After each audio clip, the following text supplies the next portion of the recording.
The year is 1930. Across America, the Great Depression is tightening its grip on everything. Breadlines stretch for blocks. Families are losing their homes. Children go to school without shoes. And yet, less than 6 miles west of downtown Los Angeles, tucked into the hills above a small town called Hollywood, an entirely different civilization is quietly thriving. Gates, iron gates, 20 feet tall, with orange blossom trees lining both sides of the driveway. That's the first thing you'd notice if you somehow found yourself arriving at one of these estates in the summer of 1930. Not the mansion itself, you can barely see it through the trees. The first thing is the smell. The jasmine and citrus hit you before you even step out of the car. And your car, if you belong to this world, is a Duesenberg Model J, introduced in 1929 at a price between $8,500 and $20,000. In a country where the average worker earns less than $1,500 per year. Let that number sit with you. This is not a story about luxury. This is a story about an entirely different reality, one that existed simultaneously with Depression-era America and shaped it in ways we're still feeling today. Stay with us. Because the real life inside these mansions is something no movie ever showed you, and no history book goes deep enough. One of the most documented estates of this era was Pickfair, the home of Mary Pickford and Douglas Fairbanks, built in Benedict Canyon, Beverly Hills. By 1930, Pickfair wasn't just a home. Journalists were calling it the American Buckingham Palace, and that wasn't exaggeration. The Prince of Wales had visited. Albert Einstein had visited. The King of Siam had sat in the dining room. The property covered 18 acres. The main house had 22 rooms. There was a full-size swimming pool, extraordinarily rare in 1930, a working stables, tennis courts, and a permanent crew of groundskeepers. But the detail that truly tells you what life here looked like is this. The house had its own private movie theater. At a time when most Americans were scraping together a 10-cent cinema ticket as their only escape from economic despair, the residents of Hollywood's greatest mansions were watching first-run films at home, in custom-upholstered chairs, with a projectionist on staff. This wasn't luxury. This was a different planet. Harold Lloyd's estate, named Greenacres, completed in 1929 in Beverly Hills, pushed even further. 44 acres, 44 rooms, a private 9-hole golf course, a man-made waterfall, an Olympic-sized swimming pool, an 800-seat outdoor amphitheater, 12 full-time gardeners, 7 days a week, just for the grounds. Lloyd was earning approximately $2 million per film at this point. That number didn't just represent wealth, it represented a separation from ordinary American life so complete that it functioned almost as a different species of existence. The architecture of these mansions reflected two dominant aesthetic forces of the era: Spanish colonial revival, white stucco walls, red terracotta tiles, arched doorways, climbing bougainvillea, and Art Deco, which swept through design culture worldwide in 1930, bringing geometric lines, lacquered wood, polished chrome, and a sense of forward-moving glamour that felt almost aggressive in its optimism. Here's what nobody tells you about these rooms. They weren't really designed to live in, they were designed to be photographed, and we'll show you exactly what that meant. The interiors were staggering, ceilings 30 feet high, staircases that curved exactly the way staircases curve in movies, because in many cases, these were the same staircases. Studio photographers arrived at these homes regularly for portrait sessions. The line between real life and cinematic fiction was deliberately blurred. That was the strategy. When you walked through a room like Pickfair's main hall, fresh-cut flowers on every console table, walls hung with original oil paintings, sunlight through arched windows falling across marble floors. You weren't experiencing a home. You were experiencing a production, a permanent inhabited film set where the star was always on, and every single person who entered, whether they were a European dignitary, a fellow film star, or a new studio employee on their first visit, was meant to be overwhelmed. The impression was the point. The architecture, the grounds, the scent of jasmine at the gate, All of it was engineered to communicate one message: that this world was real, permanent, and inevitable. Drop a comment right now. Where are you watching from? And subscribe if you haven't yet, because what happens inside these walls in our next chapter will genuinely change the way you think about the golden age of Hollywood. Below the surface, the people who kept it all running, every Hollywood mansion in 1930 ran on a small army of invisible people. We never talk about them. The stories we tell are about the stars, the parties, the glamour, but none of that existed, not one moment of it, without the sustained daily labor of servants, cooks, chauffeurs, groundskeepers, and personal attendants working 12 to 16 hours a day, 6 or 7 days a week, for wages that barely covered their own survival. A household the size of Pickfair or Greenacres employed between 15 and 30 full-time domestic workers. The hierarchy was absolute. At the apex, the head butler who managed the entire operation. Below him, the housekeeper, then maids, footmen, laundry workers, kitchen staff, personal valets, ladies' maids, chauffeurs, and the grounds crew. Each one moving through the property through separate entrances, eating at separate tables, expected to become functionally invisible whenever the family was present. A cook employed by a major Hollywood star in 1930 earned between $15 and $25 per week. A chauffeur might earn $30. A two-bedroom apartment in Los Angeles at the time cost roughly $35 per month. This was not comfortable money. This was survival, and only barely. Here's what no one discusses. These servants witnessed things behind those closed doors that could have destroyed careers overnight. And some of them, years later, talked. We'll get to that. The daily schedule inside one of these mansions was rigid in a way that would surprise most people. By 5:45 a.m., kitchen staff were already at work.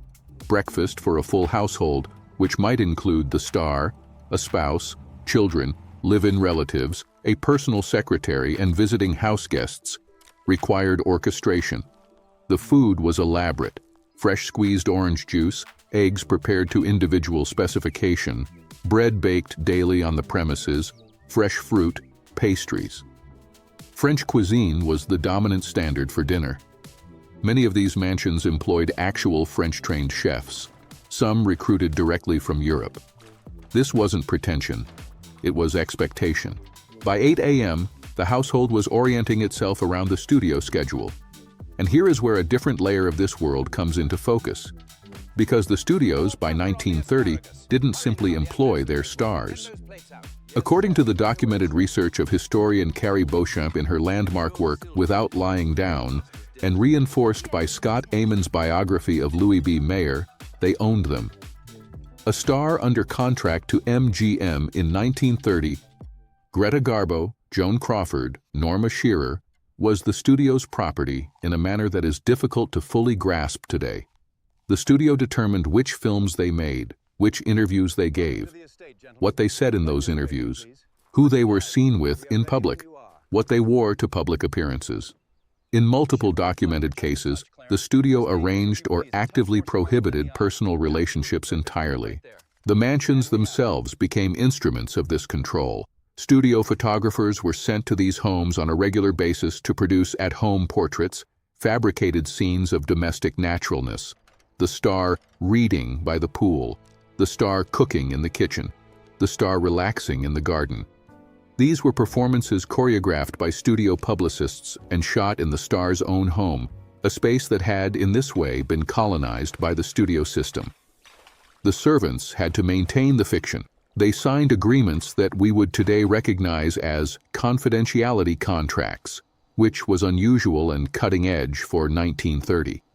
But some of them, decades later, did talk, and what they said is extraordinary. Back to the rhythm of the day. Afternoons involved studio commitments, personal trainers. Fitness was already a professional requirement by 1930, given the camera's demands, and the ongoing management of correspondence, fan mail, and publicity obligations. A personal secretary, living on the premises, handled much of this. Their own schedule was equally controlled. Their desk often had a typed daily roster broken into 15-minute segments covering every hour from dawn until late evening. Dinner was formal, even on ordinary nights. Multiple courses, fine china, silver, staff in full livery. A footman serving a single occupant at a table set for 20 was not unusual. The performance of wealth continued even when there was no audience. And yet, in the honest accounts left by the people who lived this life, what comes through most powerfully is not the grandeur. It's the isolation within the grandeur. Gloria Swanson, in her candid 1980 memoir, Swanson on Swanson, described the specific loneliness of being surrounded by staff and yet profoundly alone. Of performing constantly, not just on set, but in every room of her own home. Of never being certain which interactions were genuine and which were shaped by the economic relationships underneath them. That one detail tells us more about what this life actually felt like than any photograph ever could. Behind closed doors, the secrets the studios buried. Here is a fact that the studio publicity machine worked very hard to keep out of the newspapers in 1930. Almost every major Hollywood mansion had a hidden bar. Prohibition had been federal law since 1920. It wouldn't end until 1933. And yet, behind the bookcase doors and inside converted closets of Beverly Hills estates, some of the most lavishly stocked private bars in the United States were operating every weekend. This wasn't occasional, it wasn't discreet.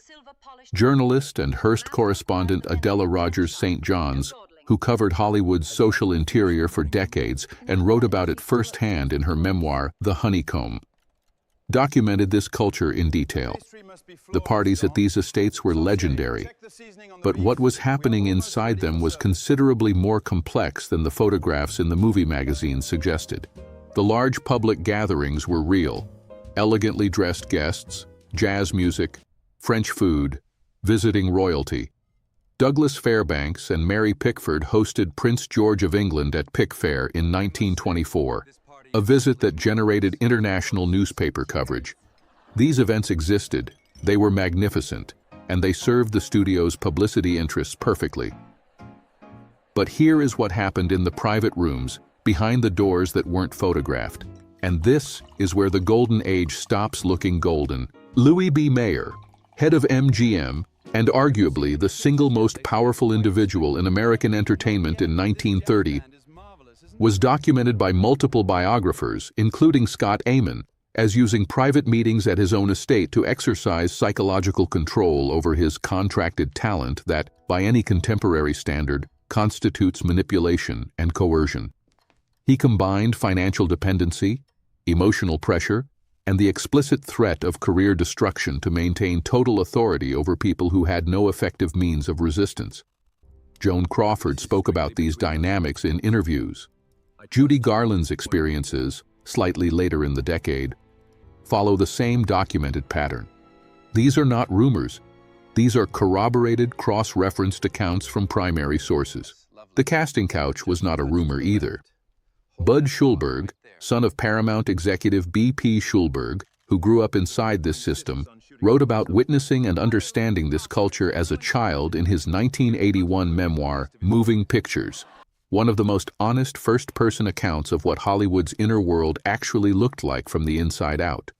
For female stars especially, the mansion was simultaneously a reward and a cage.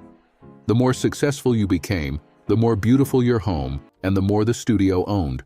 Your time, your image, your public identity, in some documented cases, your private identity as well. Would you trade your freedom for that life? Seriously, think about it and leave your answer in the comments, and tell us where you're watching from. This story belongs to every culture, every generation. Now, honesty requires the full picture. Not everything inside these mansions was dark. And that complexity is part of what makes this history so genuinely fascinating. The social culture of Hollywood's Golden Age estates produced something historically unusual. Film director George Cukor, whose West Hollywood home became famous for its Sunday afternoon gatherings, documented extensively by guests and biographers, hosted an integration of artists, writers, scientists, and political figures that was nearly impossible to find anywhere else in Los Angeles. Aldous Huxley attended. Christopher Isherwood, W. Somerset Maugham, architect Frank Lloyd Wright. These were genuine intellectual salons, happening inside buildings that most of the world only knew from movie magazines. And the jazz musicians who performed at these private parties, many of them black artists who faced brutal segregation in public Los Angeles venues, including segregated entrance policies at major clubs like the Coconut Grove, found in the private mansion circuit one of the few integrated performance spaces in the city. That fact is significant. It is also complicated. Access granted by private wealth in private spaces was not the same as public equality. But for the musicians themselves, it was work, recognition, and a room where the music was heard without prejudice.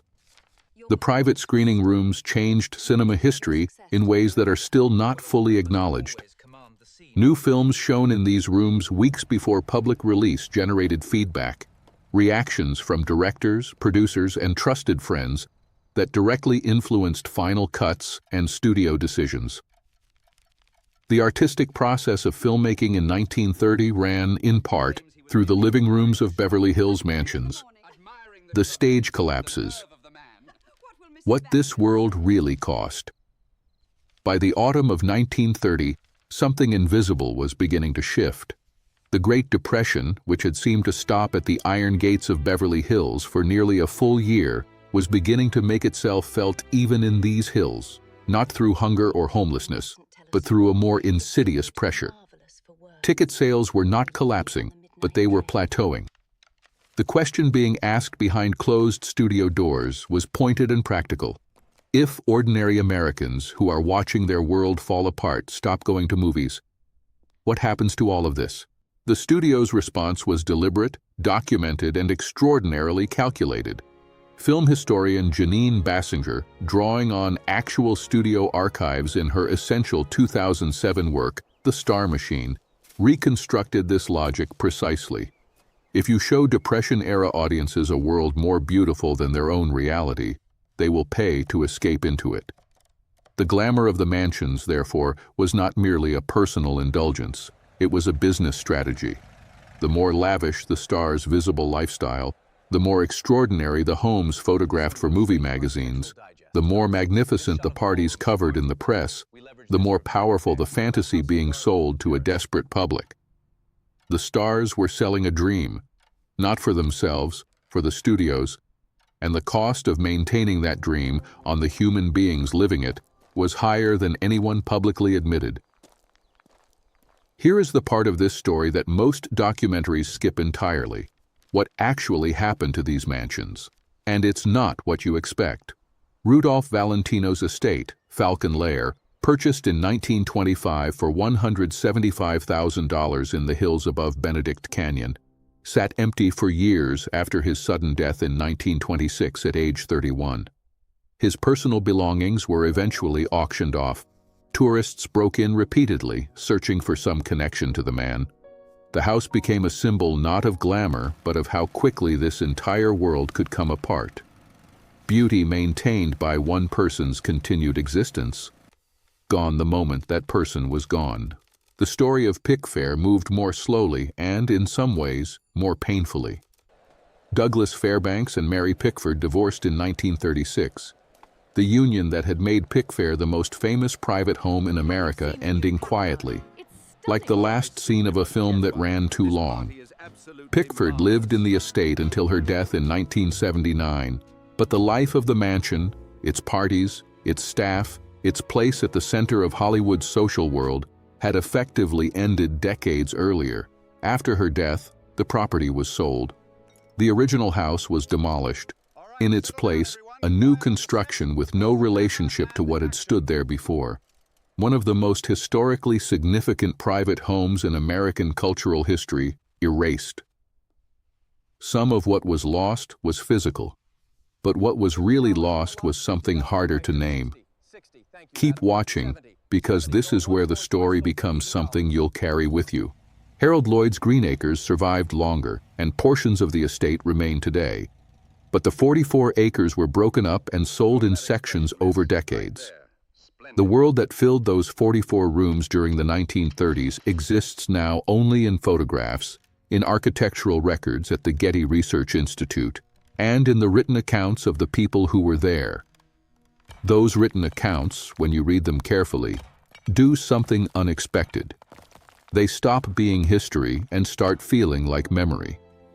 Mary Pickford's letters, preserved at the Academy of Motion Picture Arts and Sciences Margaret Herrick Library, describe a feeling during large dinner parties of missing her mother, of feeling exposed in a home that had been photographed so many times she couldn't walk through any room without seeing where the cameras had been, of the strange sadness of owning a world that was never quite yours because it had been built to be seen rather than lived in. Douglas Fairbanks, whose public persona was the most energetic, most physically joyful in the history of early cinema, suffered from profound depression in his later years, documented by his son Douglas Fairbanks Jr. in his 1988 memoir. The constant motion, the relentless social performance, the energy of those parties, it was, in significant part, a man running very hard away from something interior that the house, for all its magnificence, could not contain. These were human beings under extraordinary pressure, in extraordinary circumstances, in extraordinary homes that were simultaneously their workplace, their stage, their instrument of control, and the only world they were permitted to fully inhabit. For the servants, who in many cases outlasted the stars, who remained in service as careers collapsed and fortunes shifted, the emotional accounting was different but equally complex. Many developed deep and genuine attachments to the families they served. Some were remembered in wills with generosity that surprised observers. Some were dismissed without notice the moment they were no longer needed. The historical record on servant experience is incomplete because the words of domestic workers were systematically not considered worth preserving. That is a failure of historical practice, because the people who cleaned those rooms, cooked those meals, drove those cars, and kept those secrets saw everything that happened in this world. In the end, a Hollywood mansion in 1930 was never simply a house.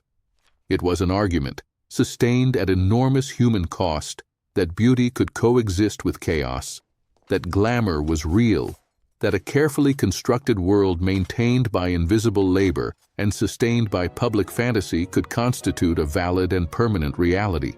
It couldn't, and eventually everyone looked closely enough to see that. But for one extraordinary, deeply flawed, genuinely human decade, it existed, and it shaped the way America dreamed of itself for a century afterward. If this documentary moved something in you, subscribe right now. Hit that button. Leave a comment. Where are you watching from, and which part of this story hit you hardest? Share this with someone who loves American history, because these stories, the real ones, the ones that include the servants and the loneliness and the hidden bars and the iron contracts, deserve to be remembered completely, not just the glamour, all of it.